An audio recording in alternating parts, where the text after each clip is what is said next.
En el invierno de 1962, en un pueblo al norte de Suecia, el viejo invernadero de los Lindqvist amaneció cubierto de escarcha por dentro, aunque las estufas de carbón llevaban encendidas toda la noche.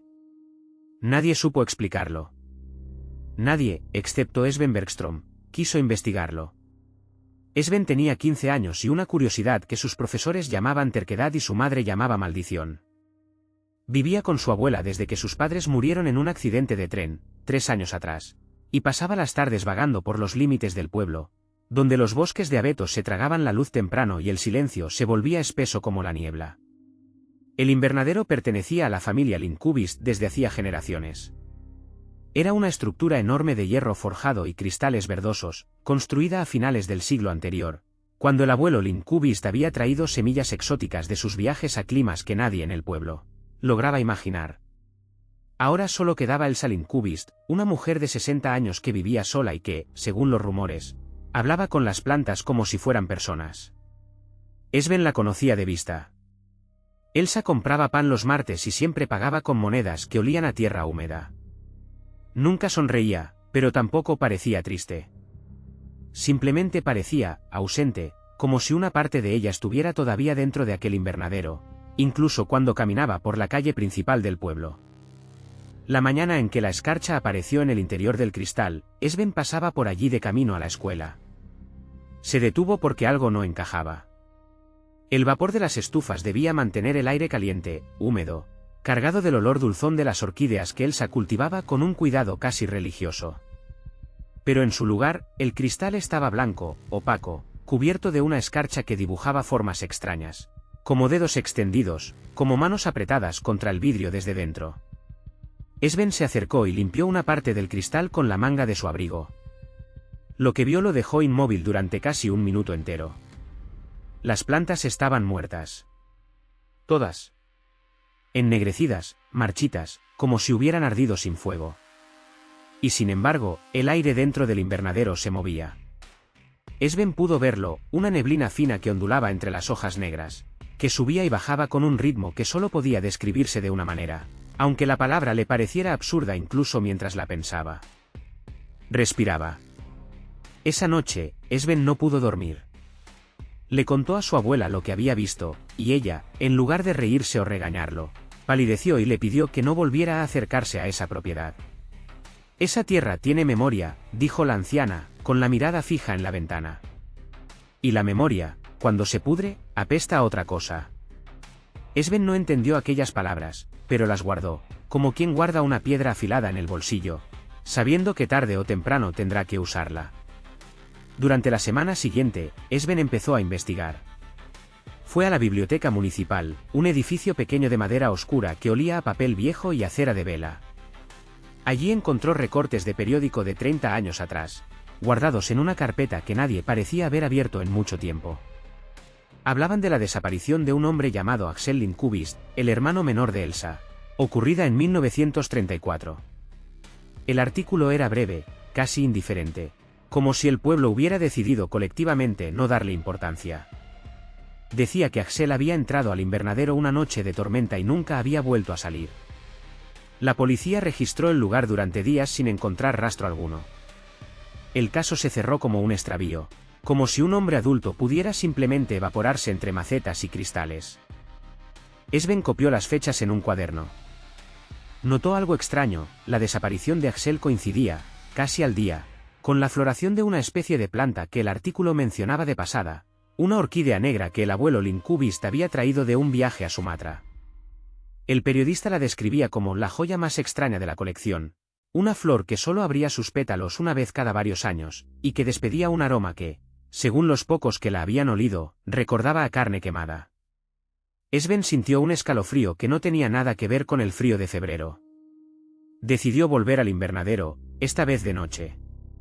Sabía que era una estupidez, sabía que su abuela lo mataría si se enteraba, pero la curiosidad había dejado de ser un juego para convertirse en una necesidad, algo que le apretaba el pecho como una mano invisible.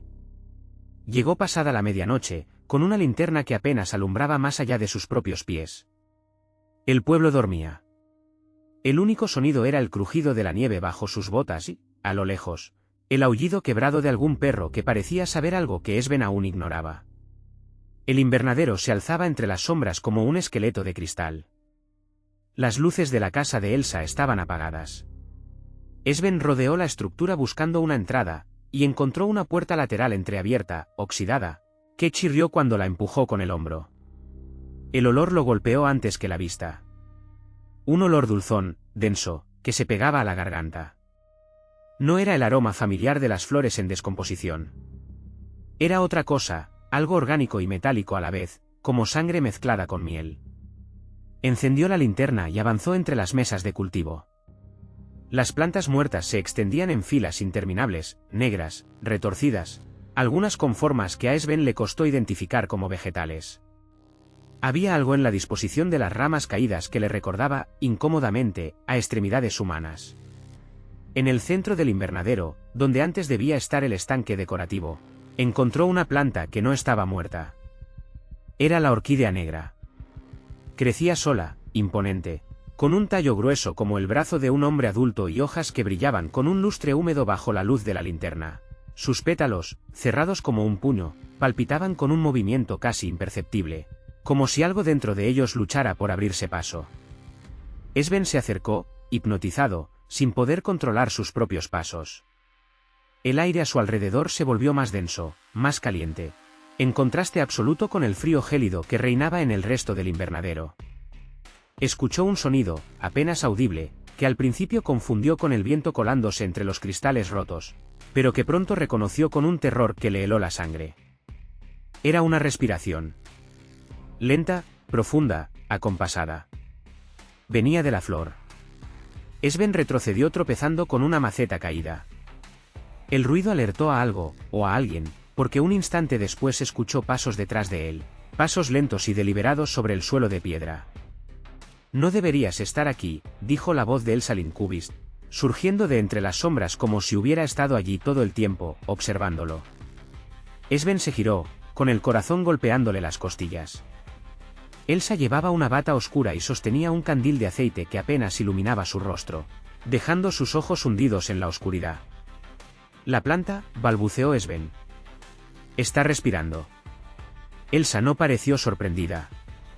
Se acercó despacio, con el candil temblando en su mano, y se detuvo junto a la orquídea, mirándola con una mezcla de ternura y horror que Sven no supo interpretar. «Mi padre la trajo de muy lejos», dijo ella, con voz baja. Le advirtieron que no lo hiciera. Le dijeron que algunas cosas crecen alimentándose de lo que las rodea, y que cuanto más fuerte es el alimento, más fuerte se vuelve la planta. «¿Qué le pasó a Axel?», preguntó Sven, sorprendiéndose a sí mismo por la firmeza de su propia voz. Elsa cerró los ojos un instante. «Mi hermano no creía en advertencias. Como tú». Sven sintió que el suelo se movía bajo sus pies, aunque no había temblor alguno. Miró la orquídea, y esta vez notó algo que antes había pasado por alto. Entre las raíces gruesas que se hundían en la tierra oscura, había fragmentos, pequeños, casi invisibles bajo la mugre. Botones de una camisa. Un trozo de hebilla metálica, oxidada pero reconocible. «Ella no lo mató», dijo Elsa, como si leyera los pensamientos de Sven. «Lo absorbió. Poco a poco. Durante meses. Mi hermano venía cada noche a cuidarla, obsesionado, y ella se lo fue llevando a cambio, un poco cada vez, hasta que no quedó nada que enterrar».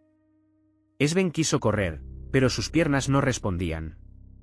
El olor dulzón se había vuelto insoportable, y ahora, bajo la luz temblorosa del candil, podía ver con claridad cómo los pétalos de la flor se movían, se hinchaban y se contraían al ritmo de esa respiración imposible. «¿Por qué sigue viva?», preguntó, con un hilo de voz. «¿Por qué no la ha destruido?». Elsa lo miró entonces con una expresión que Sven jamás olvidaría, una mezcla de resignación y algo parecido al afecto enfermizo. «Porque cuando ella duerme, se lleva mis recuerdos más dolorosos con ella. Cuando respira, yo dejo de sentir el peso de haber vivido sola 30 años en esta casa, sabiendo lo que le hice creer al pueblo. Ella me alivia el dolor, muchacho. A cambio de un precio pequeño, cada cierto tiempo». Sven entendió entonces, con una claridad helada, que Elsa no había cerrado el caso de su hermano por accidente. Que las flores no elegían solas quien entraba al invernadero. «Usted lo trajo aquí», susurró Sven. Usted lo dejó entrar sabiendo lo que pasaría. Elsa no respondió.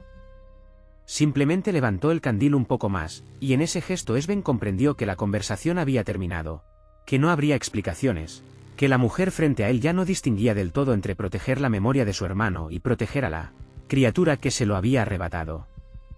Intentó retroceder hacia la puerta, pero notó que sus pies se hundían levemente en el suelo, como si la tierra bajo las baldosas rotas hubiera empezado a ablandarse, a tirar de él hacia abajo con una fuerza suave pero insistente.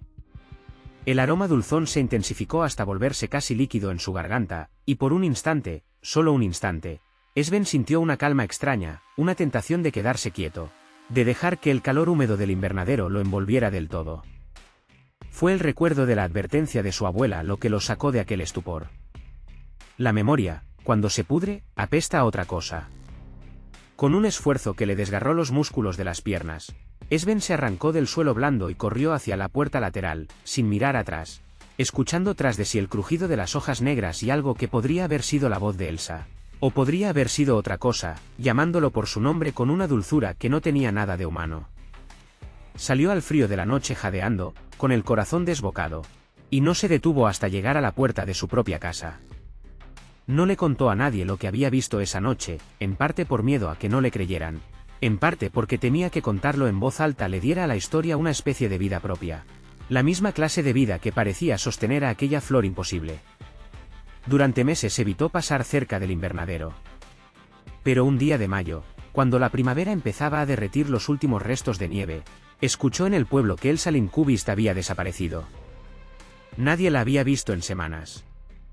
La casa estaba cerrada, las cortinas corridas, y el invernadero, según quienes se atrevieron a asomarse desde la valla exterior, había reverdecido de golpe, como si una savia nueva hubiera corrido de pronto por cada tallo muerto. Sven fue el único que entendió lo que aquello significaba. No necesitó ver el interior para saberlo. Podía imaginarlo con una claridad que le heló la sangre, las hojas negras devueltas a la vida, alimentadas por un precio pagado en silencio, y en el centro de todo, la orquídea negra, con sus pétalos entreabiertos por fin, respirando lenta, profundamente, como quien acaba de darse un festín y se dispone, satisfecha, a dormir durante otros 30 años. Y en algún lugar del pueblo, alguien empezaría pronto a sentir una curiosidad extraña por aquel invernadero abandonado, sin saber que esa misma curiosidad era, desde el principio, parte del hambre de la flor.